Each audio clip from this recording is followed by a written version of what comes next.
Marcos capítulo 4. De nuevo comenzó Jesús a enseñar a la orilla del lago. La multitud que se reunió para verlo era tan grande que él subió y se sentó en una barca que estaba en el lago, mientras toda la gente se quedaba en la playa. Entonces se puso a enseñarles muchas cosas por medio de parábolas y, como parte de su instrucción, les dijo: Pongan atención. Un sembrador salió a sembrar. Sucedió que al esparcir él la semilla, una parte cayó junto al camino, y llegaron los pájaros y se la comieron. Otra parte cayó en terreno pedregoso, sin mucha tierra. Esa semilla brotó pronto porque la tierra no era profunda. Pero, cuando salió el sol, las plantas se marchitaron y, por no tener raíz, se secaron. Otra parte de la semilla cayó entre espinos que, al crecer, la ahogaron, de modo que no dio fruto. Pero las otras semillas cayeron en buen terreno, brotaron, crecieron y produjeron una cosecha que rindió el 30, el 60 y hasta el 100 por uno. El que tenga oídos para oír, que oiga, añadió Jesús. Cuando se quedó solo, los 12 y los que estaban alrededor de él le hicieron preguntas sobre las parábolas. A ustedes se les ha revelado el secreto del reino de Dios, les contestó. Pero a los de afuera todo les llega por medio de parábolas, para que, por mucho que vean, no perciban, y por mucho que oigan, no entiendan, no sea que se conviertan y sean perdonados. ¿No entienden esta parábola?, continuó Jesús. ¿Cómo podrán entonces entender las demás? El sembrador siembra la palabra. Algunos son como lo sembrado junto al camino, donde se siembra la palabra. Tan pronto como la oyen, viene Satanás y les quita la palabra sembrada en ellos. Otros son como lo sembrado en terreno pedregoso. Cuando oyen la palabra, enseguida la reciben con alegría, pero como no tienen raíz, duran poco tiempo. Cuando surgen problemas o persecución a causa de la palabra, enseguida se apartan de ella. Otros son como lo sembrado entre espinos.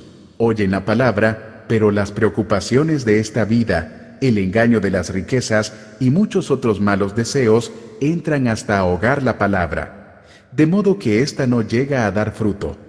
Pero otros son como lo sembrado en buen terreno.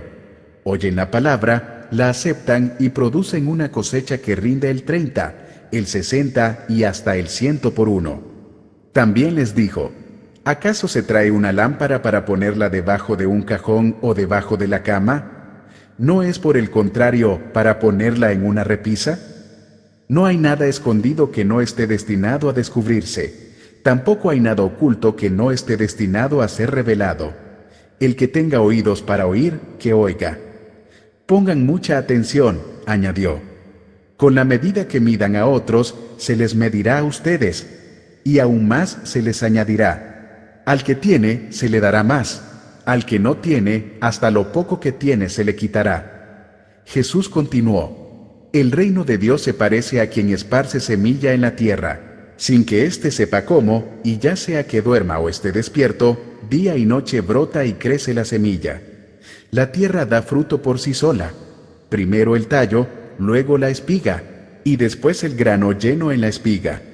Tan pronto como el grano está maduro, se le mete la hoz, pues ha llegado el tiempo de la cosecha. También dijo: ¿con qué vamos a comparar el reino de Dios? ¿Qué parábola podemos usar para describirlo? Es como un grano de mostaza. Cuando se siembra en la tierra, es la semilla más pequeña que hay.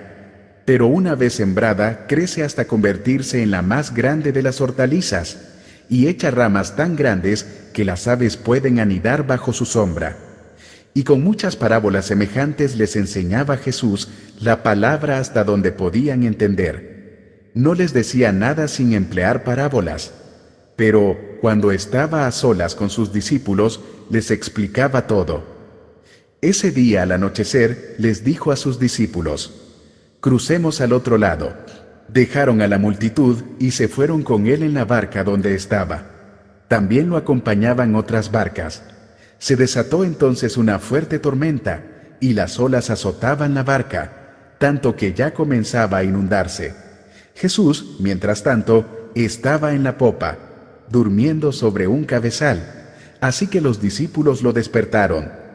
Maestro, gritaron, ¿no te importa que nos ahoguemos? Él se levantó, reprendió al viento y ordenó al mar: ¡Silencio! ¡Cálmate! El viento se calmó y todo quedó completamente tranquilo. ¿Por qué tienen tanto miedo?, dijo a sus discípulos. ¿Todavía no tienen fe? Ellos estaban espantados y se decían unos a otros: ¿Quién es este, que hasta el viento y el mar le obedecen?